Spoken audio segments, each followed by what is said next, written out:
warahmatullahi wabarakatuh. Alhamdulillah wassalatu wassalamu ala Rasulillah wa ala alihi wa sahbihi wa mawala amma ba'd. Bapak Ibu sekalian, sebelumnya perlu dari pangapunten kalau ini bintang nomor jadwal berikutnya hari Kamis nomor wonten halangan kiraan sehat.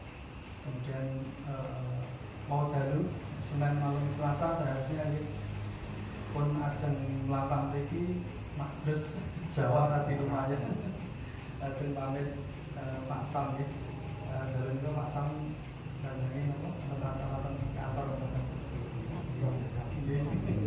mudah-mudahan alhamdulillah nih dalam ini sakit sowan sakit master insyaallah dan nanti hari Kamis hari langgar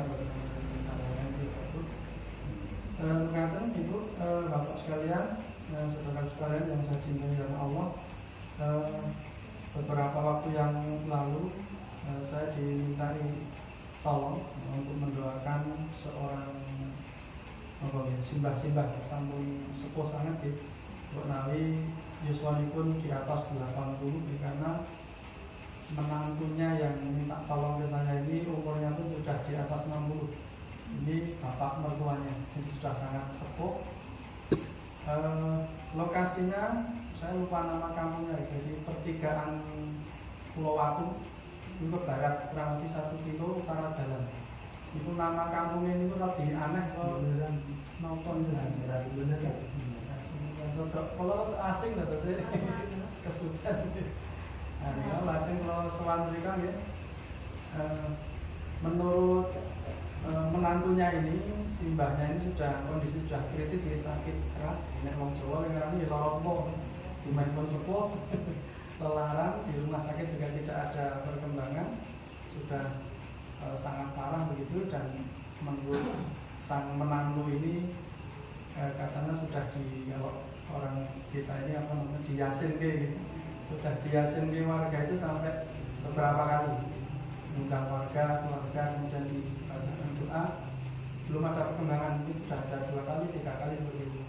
Dan memang betul waktu saya sowan ke sana nih, bulan tahunnya saya lupa, tapi harinya saya ingat hari Selasa seperti ini, hari Selasa malam pukul seperti ini saya ingat, habis sholat isya saya sowan ke sana.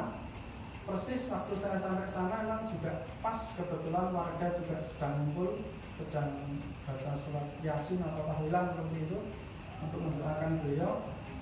Saya tunggu sampai selesai, kemudian saya lihat kondisi beliau memang sudah sangat sepuh, itu di atas 80 tahun di rumah, tapi pakai infus ya, pakai infus. Beliau sudah sare ini tidak bisa bangun, tidak bisa sama sekali, diajak komunikasi masih bisa tapi sudah cukup berat ya.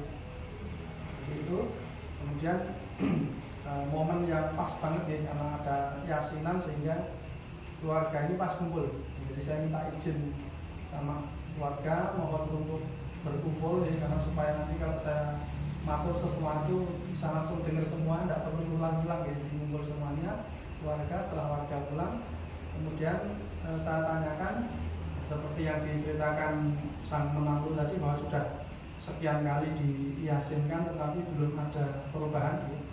Kemudian saya minta izin, saya minta lamit-lamit sama keluarga, karena hal yang saya tanyakan ke keluarga ini mungkin sifatnya agak sensitif, tetapi sangat-sangat penting sekali untuk kita tanyakan. Karena sudah didoakan warga sampai sekian kali kok belum ada perubahan, ini kenapa nih?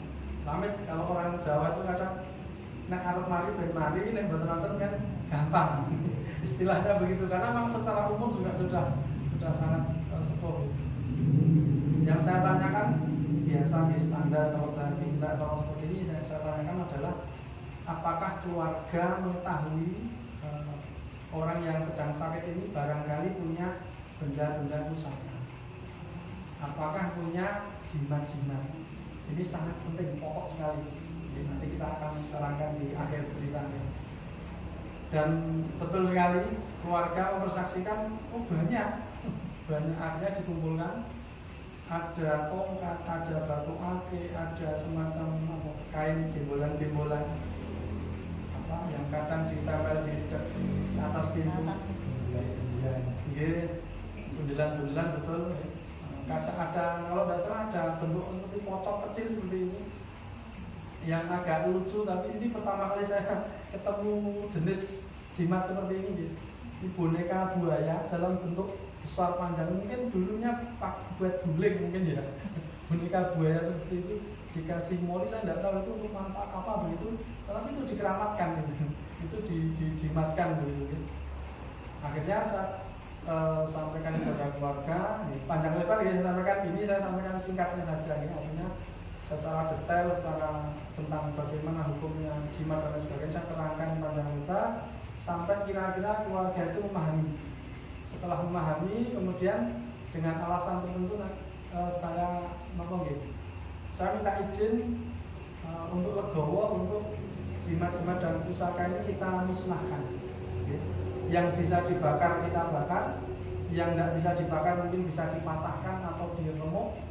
Karena ada jimat-jimat yang seperti akik kan tidak bisa dibakar, seperti keris tidak bisa dibakar.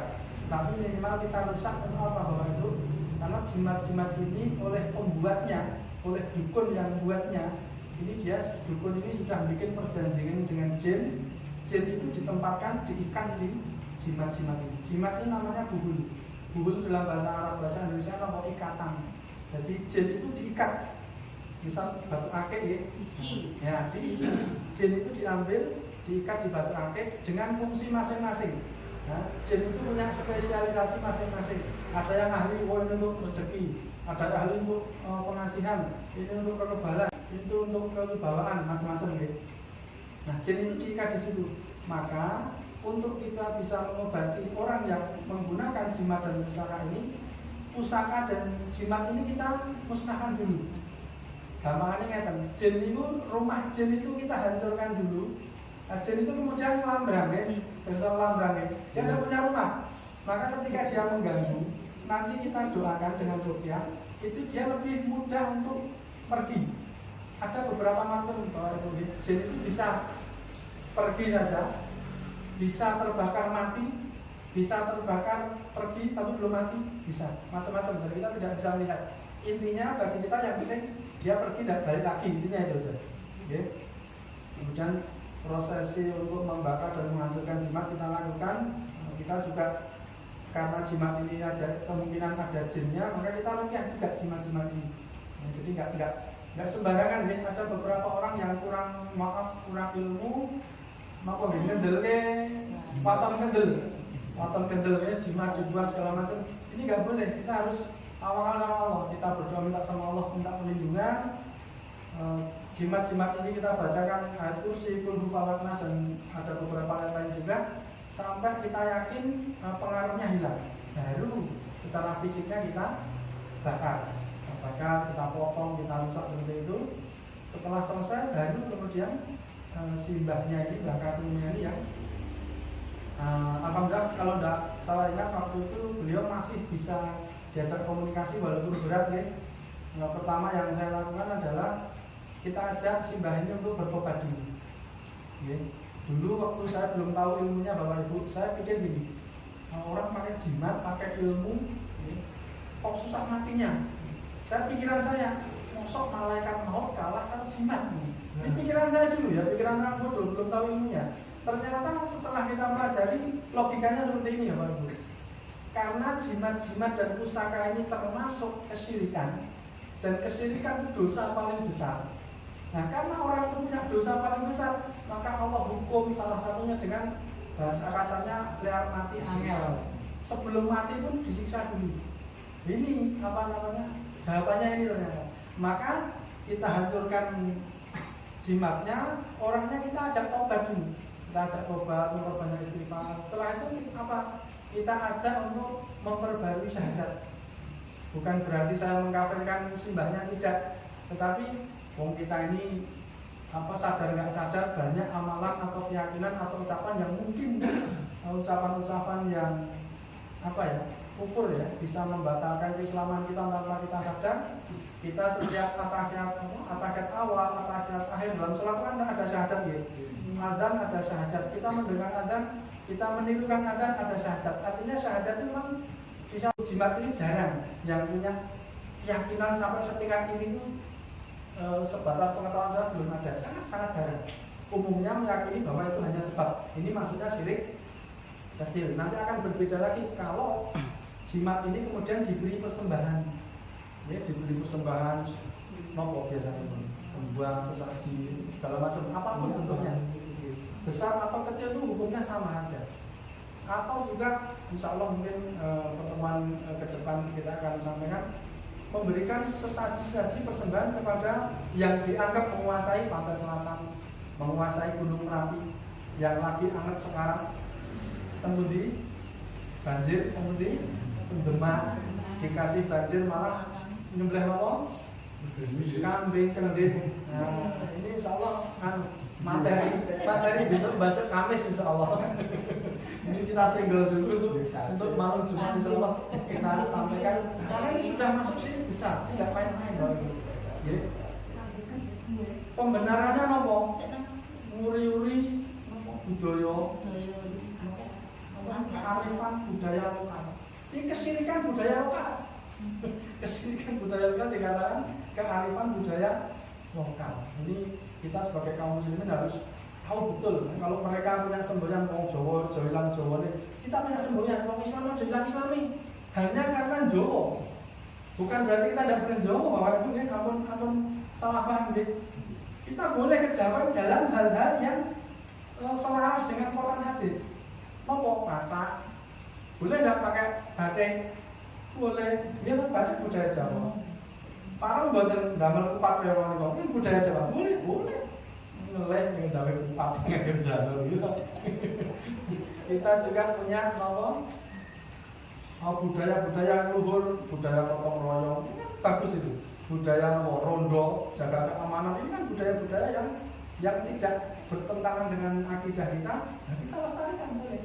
Tetapi kita harus pilah-pilah. Sesuatu yang bertentangan dengan Al-Quran tetap kita tinggalkan dan kita memilih agama kita. Mengatakan gitu. Bapak sekalian, Menawi mengatakan gitu yang bisa saya sampaikan kesempatan malam hari ini. Barangkali ada